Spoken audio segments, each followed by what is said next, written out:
Yeah, for those of you listening who are still in complete disbelief and doubt with this, you know, and this is pushed over a few people that I've talked to, is it's important to note that if you Google this, you're using the Google search engine or the YouTube search engine, they bring up Flat Earth Society. It's like supposedly a club, a group where that you can join, and this is your top hit for Google. But this is some kind of a psychological operation group that they're trying to put forth, a couple of reasonable ideas about the potential of flat Earth, with some ridiculously stupid ideas. And once you see those ridiculously stupid ideas, you go, oh, yeah, this is the dumbest thing I've ever seen. So let's say 8 out of 10, 9 out of 10 people who hear about flat Earth and search it on Google or YouTube, they get effectively what we're calling, disinformation. So the best guys, the 10, 15 best guys out there doing flat Earth research do not show up in early searches on YouTube or Google. What's important to know? Why would that be happening? Why wouldn't they put these moronic flat Earth guys front and center for everyone to see, so that everyone could come to the conclusion that they didn't know what they were talking about? Yeah, So, right. Like, why is there not the videos that the flat Earth people are like, yeah, that's the best one. That's the best one that really proves it, right? right? Like, if flat Earthers were to think that about a certain video, then and they're wrong, then that would actually be the stupidest video Yeah, YouTube that would all want the that globe front and Earthers could center, laugh at, right? So right? YouTube could just put that as a first result, but Right. it ain't like that, is it?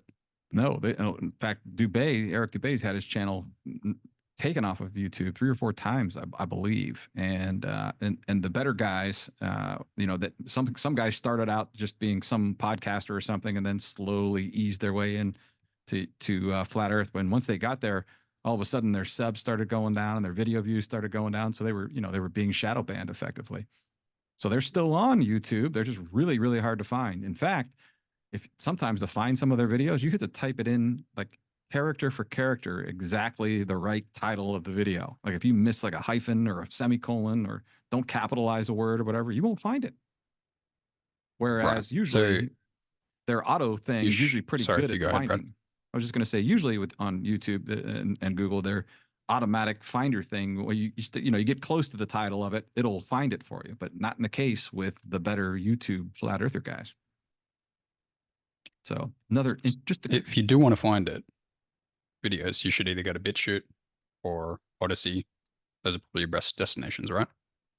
well, yeah, I mean, there's less deliberate psyop disinformation there for sure. But Right. all the content is on YouTube. Your best bet is to go look specifically for the guys that are the best guys doing it. Which I don't know if we'll mention that at the end of here or not. But let's just say 5 or 6 guys that I think are at the top of the game. Eric Dubé is one of them. But there are a few others that you just have to go directly to, find their channels directly, and then you can listen to the legitimate content. That's all. So Okay. important to point out. Okie dokie. So let's go into these. How about we just trade these? I'll do one, then you do one, eh? Sounds good. So this is a very interesting section. We've got it titled as Distinguishing Believing the Earth is a Globe versus Knowing the Earth is a Globe. Okay, so we're going to go through some points, like boats disappearing over the edge, gravity, NASA images, Antarctica, stuff like that. We're going to highlight what is the difference whether between knowing and believing here, and do people believe or do they know? Okay, so check this one out. Perfect. I'll read this one about boats disappearing. When you were young, you saw boats disappear over the horizon, and you were told that it's because they go over the horizon because it's a sphere and they just go over and it's curved and then you can't see the boats.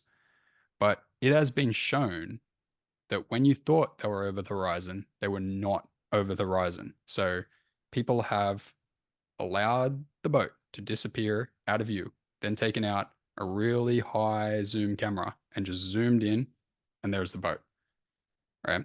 So if at that moment in childhood, when you saw the boat disappear over the horizon, you just zoomed in, you would have been like, oh, no, it didn't. and you would have not believed what you were told. So you can see that a belief that exists for many people is literally proven wrong. So in this case, the shape of the earth has come from a belief that the phenomenon of the boats disappearing is caused by earth curvature. But that's a belief, and that is not knowing.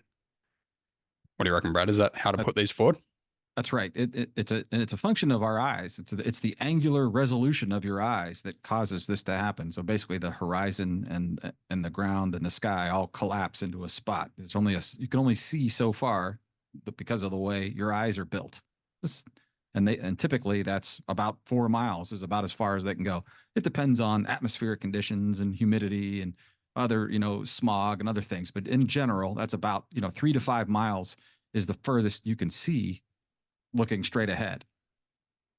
And that's just the way it works. And these cameras have better angular resolution than your eyeballs. So that's why they're able to pick up the boat that's now out of view of your eyes. They can zoom into these boats 10, 15 miles out.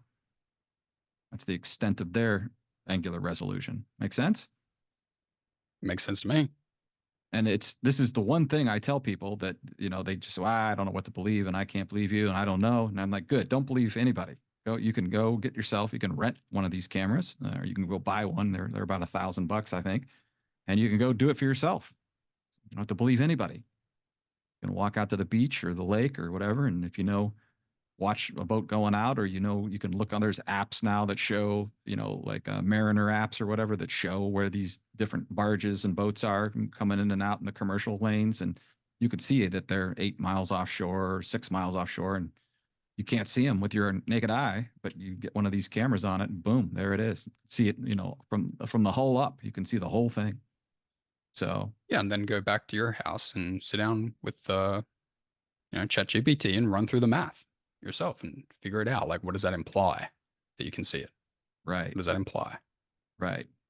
A lot of people, the flat earthers, will say, either the ground the part of the earth we're aware of is flat, or the radius of the earth is much bigger than they tell us, which changes everything if that were true, right? GPS and all Right. the other things wouldn't work, maps wouldn't work. So it doesn't leave a very comfortable conclusion to draw from it. But that's a great, the easiest one of all. You don't have to believe anyone. You can see for yourself if you want.